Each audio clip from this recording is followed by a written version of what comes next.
ഒരുപാട് കാലത്തെ ആഗ്രഹമായിരുന്നു കപ്പലണ്ടി കൃഷി ചെയ്യണമെന്ന്. ഇത് പല കൃഷികളും നമ്മൾ കേരളത്തിൽ പഴയ കാലത്തൊന്നും ചെയ്തിരുന്നില്ല. അതെല്ലാം തമിഴ്നാട് സർക്കാരിൻ്റെ കുത്തകയായിരുന്നു. തമിഴ്നാട്ടിലെ ജനങ്ങൾ കുത്തകയാക്കി വച്ചിരുന്ന പല കൃഷികളും നമ്മൾ കേരളത്തിൽ ചെയ്യാൻ തുടങ്ങി. ഉദാഹരണത്തിന് ഇപ്പോൾ ആപ്പിൾ, മുന്തിരി, ഓറഞ്ച്, കരിമ്പ്, അതുപോലെ ഉള്ളി, സവാള, ഉരുളക്കിഴങ്ങ്, ഇതെല്ലാം നമ്മളിവിടെ കൃഷി ചെയ്യുന്നു. പല സ്ഥലത്തും അതൊക്കെ നല്ല വിളവും കിട്ടുന്നുണ്ട്. അപ്പോൾ എനിക്ക് തോന്നി ഈ കപ്പലണ്ടി ഭയങ്കര വ്യവസായമാണ്, അവിടുത്തെ ബിസിനസ്സാണ് കപ്പലണ്ടി. അപ്പോൾ അതൊന്ന് നമുക്ക് കൃഷി ചെയ്താൽ എന്താ, നമ്മുടെ കേരളത്തിൽ എങ്ങനെ പിടിക്കും എന്നറിയാൻ വേണ്ടിയാണ് ഞാൻ ഈ കപ്പലണ്ടി അന്വേഷിച്ച് നടന്നത്. അത് ഈ തൊണ്ടുള്ളത് കിട്ടാനില്ല, ഒരു സ്ഥലത്തും നമ്മൾ അന്വേഷിച്ചിട്ട് കിട്ടുന്നില്ല. അപ്പോൾ അങ്ങനെ ഇരുന്നപ്പോഴാണ് ഞാൻ ചില സൂപ്പർ മാർക്കറ്റിലുണ്ട് എന്നൊക്കെ പറയാറുണ്ട്, പക്ഷേ കിട്ടുന്നില്ല. പിന്നെ ഇതിൻ്റെ കുരു പാക്കറ്റിൽ വരും. ആ കുരു പാക്കറ്റിൽ വരുന്നത് എങ്ങനെയാണെന്ന് വെച്ച് കഴിഞ്ഞാൽ, അത് മെഷീനിൽ ഇട്ടാണ് അതിൻ്റെ തൊണ്ട് കളഞ്ഞ് കുരു എടുക്കുന്നത്. അപ്പോൾ മെഷീനിൽ ഇട്ട് ചെയ്യുമ്പോൾ ചൂടാണ്. അങ്ങനെയുള്ള ആ കുരു നട്ടാൽ മുളയ്ക്കില്ല. പിന്നെ ചിലർ കുടിൽ വ്യവസായമായിട്ട് കൈകൊണ്ട് തന്നെ ഇത് പൊട്ടിച്ച് ഇതിൻ്റെ കുരു എടുക്കാറുണ്ട്. അങ്ങനെ കുരു എടുക്കുന്നതാണെങ്കിൽ കുഴപ്പമില്ല. അതിപ്പോൾ എങ്ങനെയാണ് കിട്ടുന്നതെന്ന് ഇപ്പോൾ നമുക്കറിയാൻ പറ്റില്ലല്ലോ. അപ്പോൾ അതുകൊണ്ട് ഇത് തന്നെ കിട്ടണം എന്നുള്ള ഇതിൽ ഞാൻ അന്വേഷിച്ച് നടന്നിട്ട് അവസാനം ഒരു തമിഴൻ എനിക്ക് കൊണ്ടുവന്നു. അതായത് അവരുടെ വീടിൻ്റെ അടുത്താണ് നമ്മുടെ വീടല്ല അവരോട് വാടകയ്ക്ക് താമസിക്കുന്നതാണ്, ജോലിക്ക് വന്നിരിക്കുന്ന ആൾക്കാരാണ്. അപ്പോൾ അവർ ഇലക്ഷന് വീട്ടിൽ വോട്ട് ചെയ്യാൻ പോയപ്പോൾ കൊണ്ടുവന്നതാണ്. വേറെയുണ്ട്. അപ്പോൾ ഞാനിത് എന്ത് ചെയ്തതെന്ന് വെച്ചാൽ, രാവിലെ തന്നെ ഇത് കുരു എടുത്ത് വെള്ളത്തിലിട്ട് രാത്രിയായപ്പോൾ അതൊരു തുണിയിൽ പൊതിഞ്ഞ് വെച്ച് രാവിലെ എടുത്ത് നോക്കിയപ്പോൾ അത് മുളച്ചിട്ടുണ്ട്. അത് ഇതാണ്, ഞാൻ കാണിച്ചു തരാം. ഇതാണ് ആ സാധനം.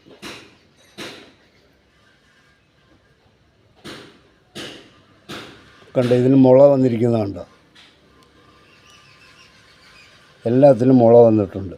അപ്പോൾ ഇത് നടുന്നതിന് ഒരുപാട് നിബന്ധനകളുണ്ട്. അതനുസരിച്ചാണ് ഇപ്പോൾ നമ്മളിത് നടുന്നത്.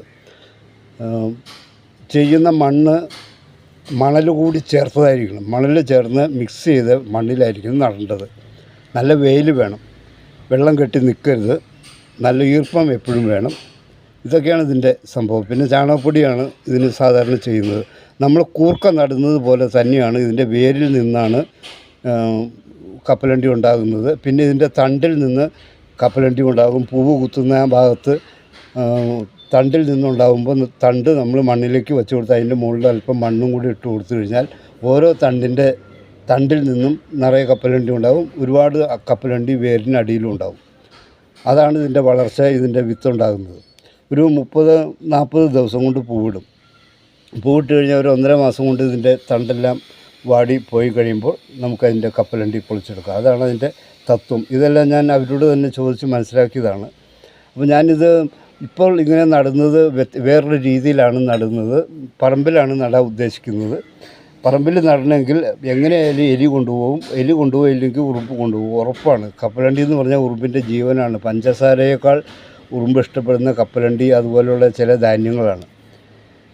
അപ്പോൾ ഉറുമ്പ് കൊണ്ടുപോകാതിരിക്കാൻ വേണ്ടി ഞാൻ ട്രേയിലാണ് ഇത് നടുന്നത്. ട്രേയിൽ നട്ടിട്ട് അവസാനം നമുക്ക് അല്പം ഇതിങ്ങനെ ഓരോ ഭാഗം വേര് പൊട്ടാതെ എടുത്ത് പറമ്പിലേക്ക് നടാം.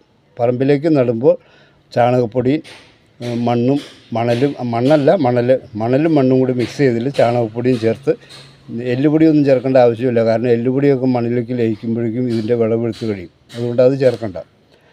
ഈ ചാണകപ്പൊടി മാത്രം ഇട്ട് നമ്മൾ ആദ്യം ഒന്ന് ചെയ്ത് നോക്കാം.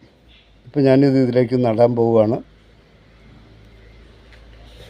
മുള വന്നതാണ്. ഈ ട്രേയിൽ നടുമ്പോൾ പിന്നെ ഉറുമ്പിൻ്റെ പ്രശ്നമേ ഉണ്ടാവില്ല. കിടത്തി നടാം. അപ്പോൾ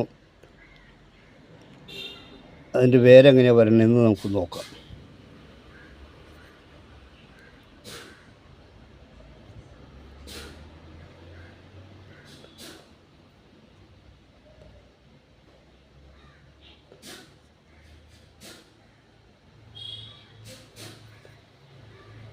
നിങ്ങൾ കൃഷിയെ സ്നേഹിക്കുന്നവരൊക്കെ ആണെങ്കിൽ തീർച്ചയായിട്ടും ഒന്ന് ലൈക്ക് ചെയ്തേക്കുക. പിന്നെ എൻ്റെ ചാനൽ സബ്സ്ക്രൈബ് ചെയ്തിട്ടില്ലെങ്കിൽ ഒന്ന് സബ്സ്ക്രൈബ് ചെയ്തേക്കുക. എനിക്കിങ്ങനെ പല തരം കൃഷികളുമായിട്ട് മുന്നോട്ട് പോകേണ്ടതുണ്ട്.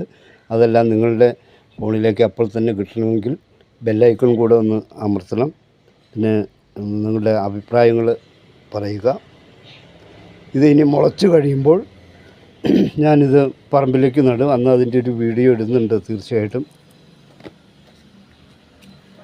അപ്പം ഇങ്ങനെ വന്നാൽ നമുക്ക് സേഫ്റ്റി ആയിട്ട് ഇരിക്കാം. ഉറുമ്പ് കൊണ്ടുപോവില്ല, എലി കൊണ്ടുപോവില്ല.